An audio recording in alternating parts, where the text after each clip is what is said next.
Journalist MG రావు గారు మనతో ఉన్నారు. నమస్తే ఎంజీ రావు గారు. మల్లికార్జున్ ఖర్గే చాలా విమర్శలు చేశారు. ఇది చాలా చిన్న వార్ అంటూ, అంటే చుత్పుత్ వార్ అని కూడా కామెంట్ చేశారు. దాంతోపాటు India stands alone under Modi governments foreign policy అని చెప్పి మొత్తం ప్రపంచ దేశాల్లో ఈ ఆపరేషన్ తర్వాత భారతదేశం ఏకాకి అయిపోయిందంటూ కూడా కామెంట్ చేసిన పరిస్థితి. అండ్ భారతీయ జనతా పార్టీ కూడా చాలా తీవ్రంగా ఖండిస్తోంది ఈ కాంగ్రెస్ పార్టీ చేస్తోన్న ఈ వ్యాఖ్యలపై మీ కామెంట్ ఏంటి? నిన్న కాంగ్రెస్ ప్రెసిడెంట్ మల్లికార్జున్ ఖర్గే గారు భారత పాక్కి సంబంధించిన యుద్ధానికి సంబంధించి ఆయన అన్న అతిపెద్ద విషయం ఏంటంటే, ఇది చాలా చిన్న వారు, చాలా చిన్న యుద్ధం, దీనిపై అంత హడావుడి అవసరం లేదన్నట్టు మాట్లాడారు. ఈ విషయం బీజేపీ చాలా తీవ్రంగా ప్రతిస్పందిస్తుంది. దీంతోపాటు ఆయన రెండో విషయం ఏం మాట్లాడారంటే, భారతదేశం ఏకాకైపోయింది అంతర్జాతీయంగా అని మాట్లాడారు. ఎందుకంటే పాకిస్తాన్కి ఎక్కువ సపోర్ట్ వచ్చింది అన్నట్టు మాట్లాడారన్నమాట. ఈ విషయం బీజేపీ చాలా తీవ్రంగా ఖండించింది. అయినప్పటికీ ఇప్పుడు మల్లికార్జున్ ఖర్గే గారు యుద్ధం అయిన తర్వాత ఇప్పుడే ఎందుకు ఇది చిన్న యుద్ధం అంటున్నారు అనే దాని విషయాన్ని పరిశీలిస్తే, మల్లికార్జున్ ఖర్గే గారు ప్రస్తుత యుద్ధ నీతి, యుద్ధ తంత్రం, 21వ శతాబ్ద యుద్ధ తంత్రాన్ని ఆయన పరిగణించాలి. ఎందుకంటే ప్రపంచంలో అక్కడ రష్యా ఉక్రెయిన్ యుద్ధం, ఇజ్రాయెల్ హమాస్ యుద్ధాలను పరిశీలించిన రీసెంట్గా ఇప్పుడు ఈ శతాబ్దం మొదలయ్యేటప్పటికి 21st సెంచరీ మొదలయ్యేటప్పటికి ఇరాక్ యుద్ధం, అమెరికాది వార్ అండ్ టెర్రరిజం, ఈ డ్రోన్ టెక్నాలజీలు ఏఐ టెక్నాలజీని గమనించాలి.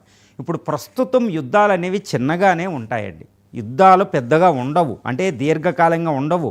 3-4 రోజుల్లోనే యుద్ధం అయిపోతుంది, కనీసం ఒక్క రోజులోనే యుద్ధం అయిపోతూ ఉంటుంది. అర్మేనియా అజర్బైజాన్ యుద్ధం చూడండి, చిన్న చిన్న దేశాల పేర్లు కూడా జనాలకు తెలియదు. అజర్బైజాన్, అర్మేనియా అక్కడ యూరోప్ దగ్గర ఉన్నాయని కూడా తెలియదు. కానీ ఆ యుద్ధం చాలా ప్రమాదకరమైన యుద్ధం జరిగింది. టోటల్ అర్మేనియాని అజర్బైజాన్ కేవలం 1-2 రోజులు ఓడించేసిందండి, ఎయిర్ డిఫెన్స్ పడగొట్టేసి. అలాంటి యుద్ధాల నుంచి భారత యుద్ధ తంత్రం నేర్చుకుంది. కాబట్టి ఇక్కడ ఒకటి, ఇది చిన్నవారు ఎలా అవుతుందండి? ఓకే, ఎనీబడీ కెన్ క్వశ్చన్, ఇది చిన్న యుద్ధం కాదు. ఎందుకంటే ఇది అటుపక్కన పాకిస్తాన్ అనేది ఒక అణుదేశం, 170 అణ్వస్త్రాలు కలిగిన దేశం, 12th లార్జెస్ట్ ఎయిర్ ఫోర్స్ ఉంది, మిలిటరీ 5 మిలియన్ దాటు, 5 అంటే ఆల్మోస్ట్ 500,000 దాటున్న ఆర్మీ ఉంది. అది చిన్న దేశమా? అమెరికా కూడా నార్త్ కొరియా మీద దాడి చేయలేకపోతుంది అణ్వస్త్రాలు ఉన్నందుకు. రష్యా కూడా ఏదైనా అణ్వస్త్రాలు గల దేశం మీద దాడి చేయలేదు. కానీ భారతదేశం ఒక అణ్వస్త్రాలు కలిగిన అది పిచ్చి దేశం మీద దాడి చేసింది. ఎంత ధైర్యం ఉండాలండి? ఇది చిన్న యుద్ధం ఎలా అవుతుంది? రెండో విషయం ఏంటంటే, 21st సెంచరీలో చాలా స్విఫ్ట్గా జరుగుతాయి, వేగవంతంగా జరుగుతాయి. అదేవిధంగా చాలా షార్ట్ టర్మ్లో జరిగిపోద్ది అనమాట మోడర్న్ వార్ఫేర్. కాబట్టి ఇది చిన్న యుద్ధం అవ్వదు.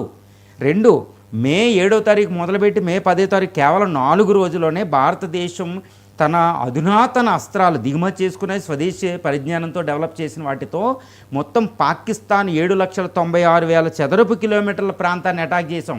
10 ఎయిర్ బేస్లను అటాక్ చేసాం. వాళ్ళు HQ-9 అనే ఎయిర్ డిఫెన్స్ సిస్టమ్ని పదలగొట్టేసాం. PL అంటే హైపర్సోనిక్ మిసైల్, క్రూయిజ్ మిసైల్ని పదలగొట్టాం. షహీన్, గోరీలు అంటే మిసైల్ని మనం అటాక్ చేసాం. వాళ్ళ అణ్వస్త్రాలకు భయపడకుండా అటాక్ చేశారు మన ఆర్మీ దళాలు. దీన్ని చిన్న యుద్ధం అనడానికి అసలు ఏమాత్రం కుదరదండి. It is absolutely, it is 21st century, swift and short term war. It is one of the biggest war in the modern history. Russia ఆశ్చర్యపోతుంది, అమెరికా ఆశ్చర్యపోయింది ఈ యుద్ధం ఏంటరా అని. ఎందుకంటే 400 డ్రోన్లు వచ్చి పడిపోతుంటే దాన్ని ఆపడం అనేది అంత ఈజీ కాదు. అది మత యుద్ధం అనమాట.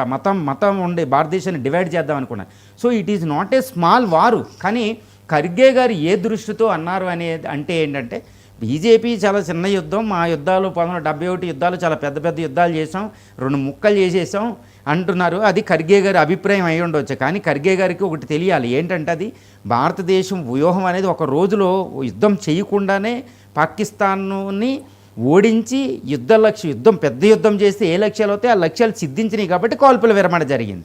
అదొకటి. ఇంకా రెండో విమర్శ అయింది ఏంటంటే, భారతదేశం ఒంటరిది అయిపోయింది. భారత ప్రధాని తన యొక్క 11 సంవత్సరాల ప్రధానమంత్రి కాలంలో 51 దేశాలని 172 సార్లు దర్శించారు. అందులో అమెరికానే 10 సార్లు దర్శించారు ఈయన. కానీ యుద్ధం చేసే సమయంలో ఒక్క దేశం కూడా రాలేదు, పాకిస్తాన్కే ట్రంప్ సపోర్ట్ చేయవలసి వచ్చింది. ఇదంతా ఉత్తిత్తి పర్యటనలు ఇవి అని మోడీ గారిని విమర్శించారు. కానీ ఇక్కడ ఒక విషయం ఏంటంటే, నిజమే యుద్ధం భారత పాకిస్తాన్లు కొట్టుకోవడం అంటే కొట్టుకునే సమయంలో భారతదేశానికి ఫుల్ ఫ్లెడ్జ్డ్ సపోర్ట్ అనేది ఏ దేశం రానవసరం లేదు. ఇంకోటి ఏంటంటే భారతదేశం కూడా ఏ సపోర్ట్ అడగలే. ఒక యుఎస్ వారు నిపుణుడు అంటున్నాడు అనమాట, ఫర్ ది ఫస్ట్ టైం భారతదేశం ఎవ్వరు సపోర్టు లేకుండా, అసలు ఎవ్వరు సపోర్టు లేకుండా ఒక పెద్ద యుద్ధాన్ని గెలిచింది అని చెప్పారనమాట. అంటే ఏంటంటే భారతదేశానికి ఎవరు సపోర్ట్ అవసరం లేదు, ఈవెన్ దౌత్యపరంగా కూడా అప్పుడు అవసరం లేదు. ఆ టైంలో దౌత్యాలు ఉండవు, యుద్ధం చేయమని బ్రూట్ ఫోర్స్ ఉంటుందండి. యుద్ధం అంటే బ్రూట్ ఫోర్స్, పశుత్వం ఉంటుంది. ఆ పశుత్వం ఎవడు గెలిస్తే వాడే చట్టాలు ఇవి ఉండవు, తర్వాత దౌత్యనీతి. కానీ భారతదేశం ఒక అద్భుతమైన దౌత్యాన్ని చూపింది. ఎందుకంటే పాకిస్తాన్కి కొంతమంది సపోర్ట్ వచ్చిన, అజర్బైజాన్ టర్కీలో వచ్చిన, భారతదేశానికి ప్రత్యక్షంగా ఎవరు రాకపోయినా పాకిస్తాన్ మానసికంగా, అంతర్జాతీయ మానసికంగా అది ఒంటరిదే. ఎందుకంటే it is a hot bed of the international terrorism. ఆ విధంగా అది ఒంటరిది అయిపోయింది. పాకిస్తాన్కి ఏ విధమైన స్థానం లేదు, ఇంకా సచిన్ పామును కొట్టవలసిన అవసరం లేదని అన్ని దేశాలు వదిలేసినాయి. సో ఈ విధానంలో ఇప్పుడు ప్రస్తుతం జరిగిన యుద్ధంలో ఏంటంటే దౌత్య నీతిలో భారతదేశం చక్కగానే అవలంబించింది. కానీ ఇప్పుడు ఖర్గే గారు అన్నది, మోడీ గారు, బీజేపీ ప్రతిస్పందించి అది రాజకీయాలు. ఈ యుద్ధానికి సంబంధించిన యుద్ధాన్ని తక్కువ చేసి చూడవలసిన అవసరం మనం లేదు. భారతీయులు ఆ యుద్ధాన్ని అద్భుతంగానే చూస్తున్నారు. రాజకీయాలుగా వేరుగా చూసుకుందాం అంతే. రైట్.